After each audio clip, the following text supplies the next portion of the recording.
शन्नो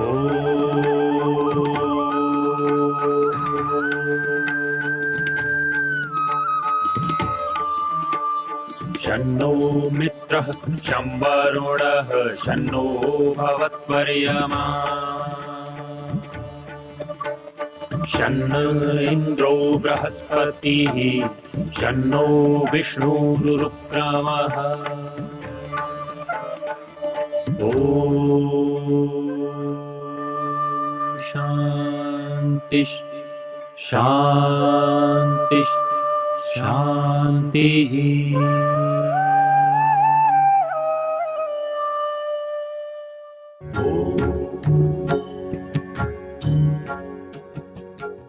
तो उसे फिर शास्त्र की बात समझ में आती नहीं, मुक्ति तो है, ये भी मेरे को निश्चय है।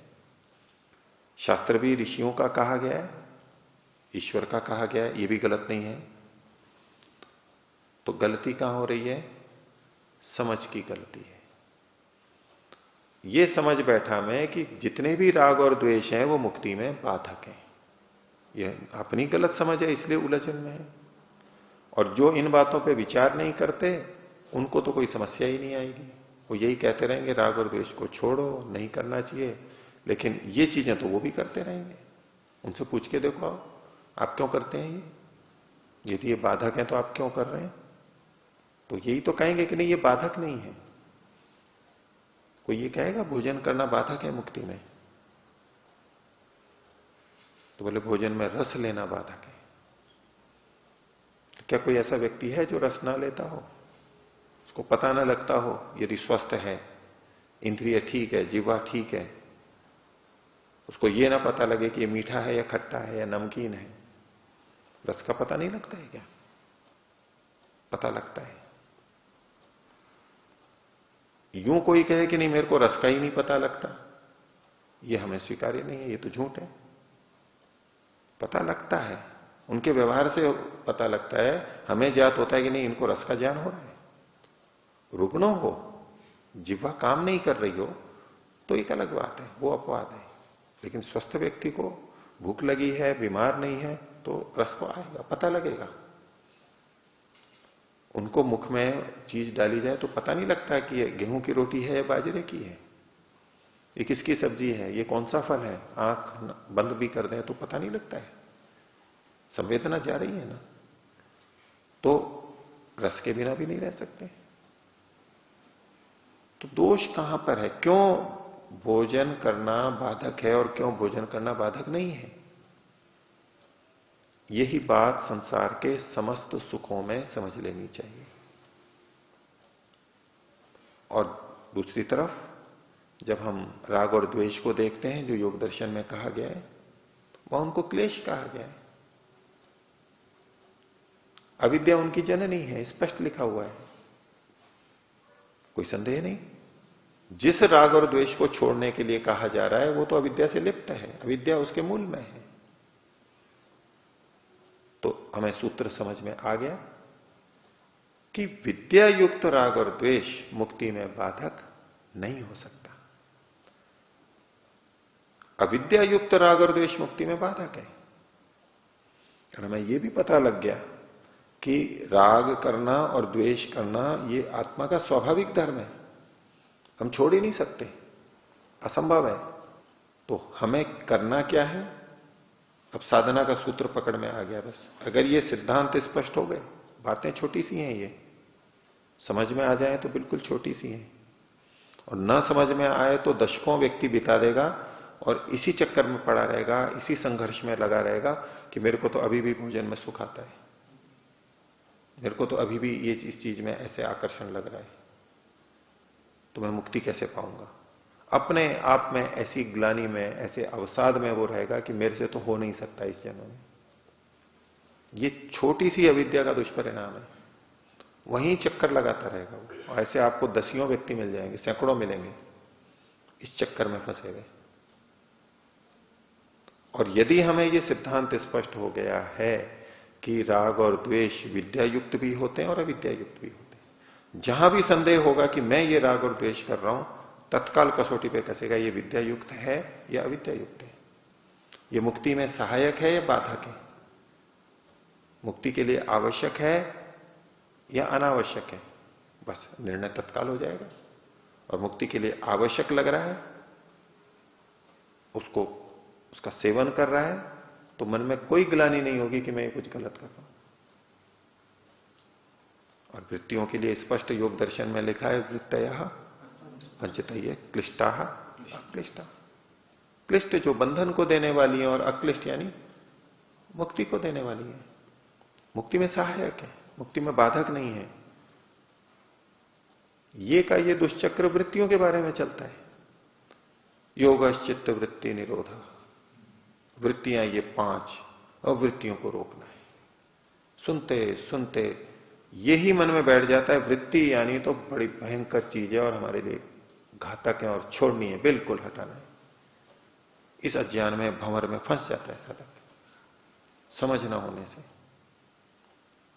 अगर परमात्मा के प्रति भाव है, परमात्मा ने ये वृत्तियां पैदा की हैं, मन को बनाया है, हम इन वृत्तियों को कर सकें, हम इन वृत्तियों का उचित उपयोग कर सकें।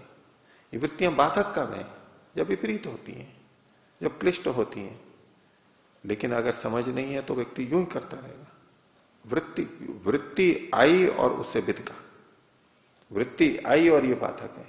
वृत्ति के संबंध में इतनी भ्रांति नहीं है, वो लगभग पता लग जाता है। पर राग और द्वेष के बारे में बहुत भ्रांतियां हैं।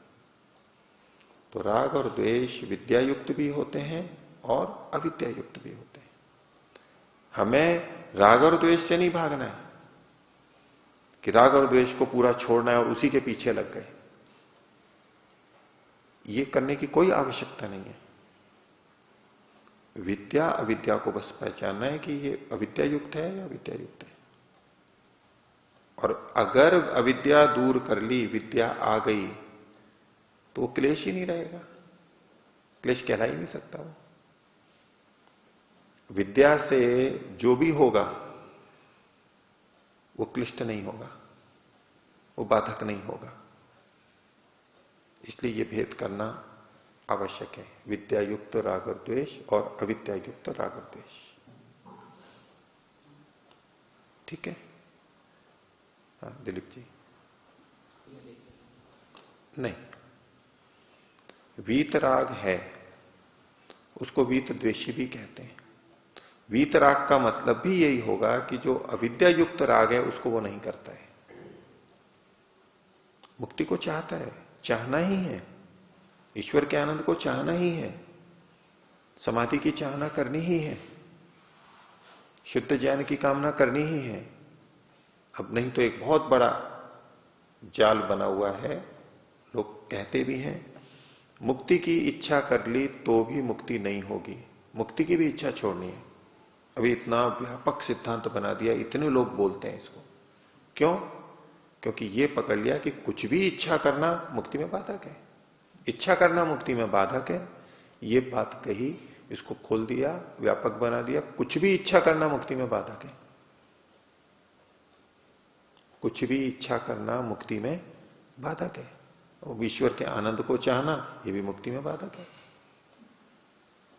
करोगे क्या? अच्छा, जो ऐसे सिद्धांत को प्रतिपादित भी करते हैं, क्या अच्छा कोई एक व्यक्ति लेकर के आओ सामने जो समस्त इच्छाओं से रहित हो गया हो, आपके इस सिद्धांत के अनुसार जो चल रहा है, आपका जो सिद्धतम व्यक्ति हो, वर्तमान में या भूतकाल में, लेकर के आओ। 1 घंटे में बता देंगे कि 5 मिनट में बता देंगे, देखो ये इच्छा है, ये अनिच्छा है। 1 दिन में पता लग जाएगा 10 की, देखो ये इसकी इच्छा है और ये अनिच्छा है। इच्छा से रहित कोई हो ही नहीं सकता, असंभव है। दुनिया का कोई व्यक्ति दावा करता हो, आप लोग भी पकड़ सकते हैं, मैं भी पकड़ सकता हूं, देखो ये इच्छाएं हैं इसकी। तो वीतराग का मतलब ये नहीं कि समस्त इच्छाओं को छोड़ दे वो, केवल हमें अपनी इच्छा का परिष्कार करना है, ये साधना है। इच्छा को छोड़ना साधना नहीं है, द्वेष को, अनिच्छा को छोड़ना ये साधना नहीं है, उसको परिष्कृत करना है।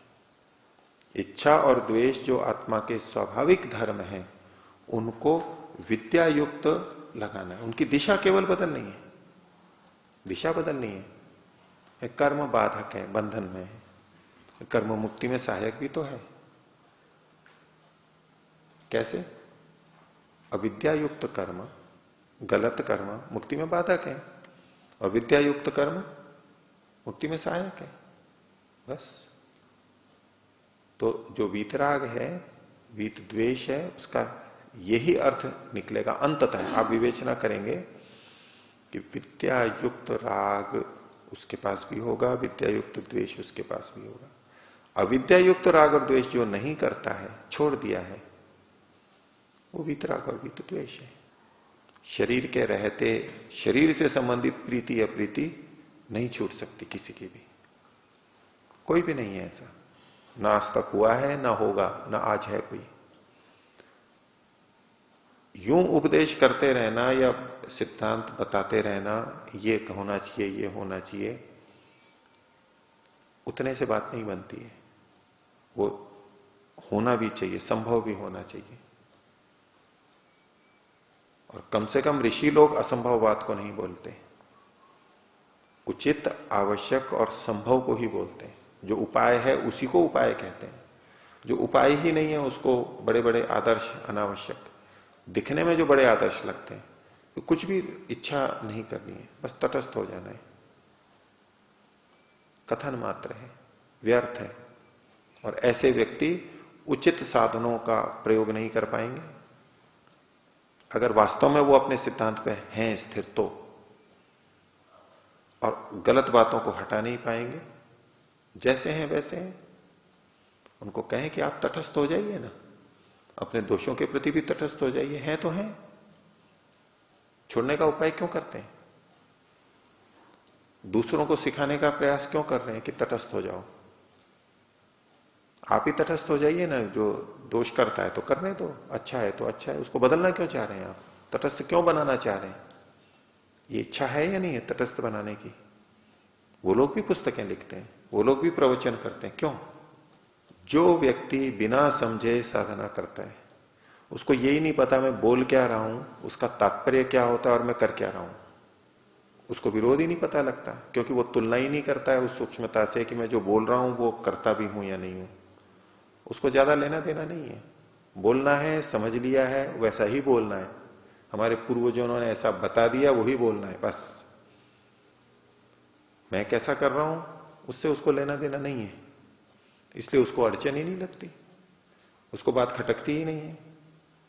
जो सच्चे हृदय से, ईमानदारी से साधना में लगेगा, जहां विरोध होगा उसको एकदम पता लगेगा, और उसे होगा या तो सिद्धांत गलत है या मैं कुछ गलत कर रहा हूं। खोजेगा और उसे पता लग जाएगा यहां मैं गलत कर रहा था और यहां मेरा सिद्धांत गलत था, और वो ठीक होता चला जाएगा। और ऐसा ठीक होते हुए जब शास्त्रों को पढ़ेगा तो उसको लगेगा शास्त्र तो पहले ही यही कहते थे, शास्त्र गलत नहीं कह रहे थे, मैंने ऐसा समझ लिया था, या मेरे को बताने वालों ने ऐसा समझ लिया था, और उन्होंने जैसा समझा था वैसा ही वो बता रहे थे। तो विद्या युक्त राग और द्वेष मुक्ति के लिए अनिवार्य है। भोजन से राग होता है तो भोजन के पीछे दुश्मन होके नहीं बनना है, लठ लेके नहीं पड़ना है कि भोजन नहीं करेंगे। भोजन को उचित मात्रा में, उचित रीति से ठीक चीज खाएंगे, ये करना है। वही दोष सब में रहेंगे, लेकिन उसको सुधारने का प्रयास है।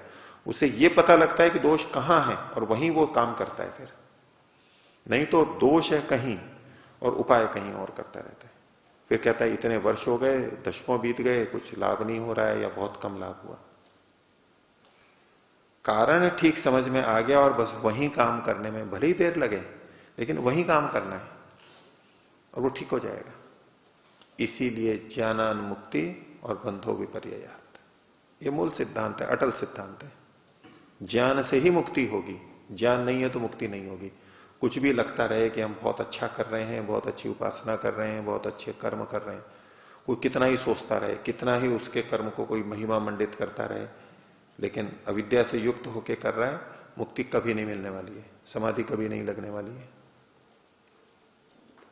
मूल आधार ज्ञान है। ज्ञान का मतलब वो नहीं ले लेना कि केवल किताबें पढ़ना, वो भी ज्ञान का साधन माध्यम है, लेकिन समझ को विकसित करना यही मूल चीज है। विवेक को प्राप्त करना, जिस दिन ये हो गया तो सब बदल जाएगा। कुछ भी जबरदस्ती नहीं करना पड़ेगा। और ये ठीक नहीं है तो जबरदस्ती यम नियमों का पालन करता रहेगा, दिनचर्या का पालन करेगा, जोर पड़ेगा उसमें, बहुत जोर पड़ेगा। जबरदस्ती कराएगा कोई, वो कर करके बार बार छोड़ता रहेगा, बार बार छोड़ता रहेगा। क्यों? क्योंकि समझ नहीं बनाई। एक वो व्यक्ति है जो इनको करने में ही ज्यादा लगा हुआ है, समझ पे नहीं ध्यान केंद्रित कर रहा है। एक व्यक्ति है समझ पे ज्यादा ध्यान केंद्रित कर रहा है, करने में ऊंचा नीचा जो हो रहा है अभी चल रहा है, ठीक है, कि समझ जैसे ही ठीक होगी वो भी ठीक हो जाएगा। वो ज्ञान को समझ को ठीक करने में लगा हुआ है, वो आगे चल करके पूरा ठीक बन जाएगा। लेकिन जो समझ को ठीक नहीं कर रहा है, ज्ञान को ठीक नहीं कर रहा है और बाकी चीजों को ठीक करने में लगा हुआ है, वो बार बार गलत होगा, बार बार गलत होगा। और कौन थे? संतोष जी। अच्छा, आप कुछ को कितना भी धो लो, रस तो आएगा।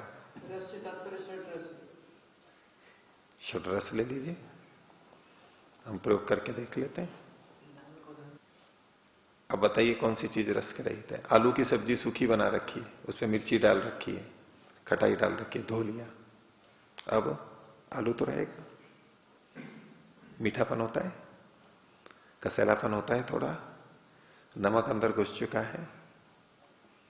आप ये कह सकते हैं कि वो भिक्षा लेने जाते हैं, अब गृहस्थी तो अपने ढंग से खाना बनाते हैं, मिर्च मसाला प्याज लहसुन जो भी है, वो वैसा पसंद नहीं करता, वो धोके खा लिया उसने, यहां तक ठीक है। ऐसा करते हैं कई बार कि कहीं किसी ने ऐसी सब्जी ली और उसको पसंद नहीं है, लेकिन उबला हुआ आलू चाहिए, अलग से मिल नहीं रहा है, तो जैसे हम उसका रस हटा देते हैं, कई बार सूखा सूखा ले लेते हैं, उसको धो लो खा लो, ये एक अलग बात है। अति जो है, जो उसके स्वास्थ्य के अनुकूल नहीं है या वैसे भी अच्छा नहीं है, उससे बच ले, लेकिन पूरी तरह रसों से रहित नहीं कर सकता। और चलिए, भोजन को आपने रस से रहित कर लिया, शब्दों को कैसे रस से रहित करेंगे? धोने का क्या उपाय है? रूप को कैसे करेंगे? धोने का क्या उपाय है? गंध को कर सकते हैं, भाई नाक बंद कर ली या कपड़ा लगा लिया।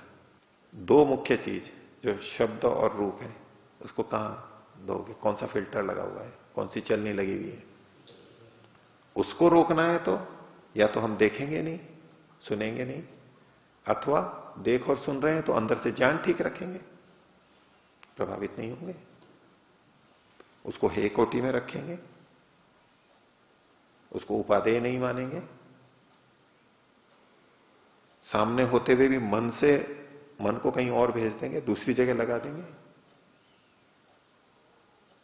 विच्छिन्न दशा में चले जाएंगे। बहुत सारे उपाय हैं, वो कुछ करेगा। तो भोजन को आप कितना भी फीका बना लीजिए, भोजन कैसा भी बना लीजिए,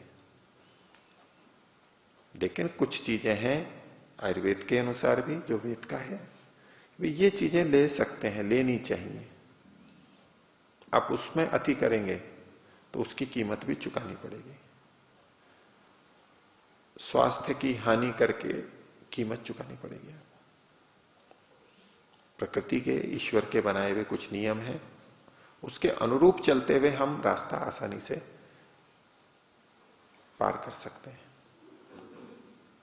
उसके विपरीत जाकर के न वैज्ञानिक और न कोई योगी, न कोई साधक आध्यात्म वाला प्रकृति के नियमों के विरुद्ध जाकर के, ईश्वरीय नियमों के विरुद्ध जाकर के जबरदस्ती करके कोई चलेगा तो उतनी उतनी बाधा उसको आएगी, खड़ी होगी, और उसके अनुरूप ठीक चलते जाना, यही सरलता है, यही विद्या है। ज्ञान के कारण ही ऐसा कर पाता है व्यक्ति।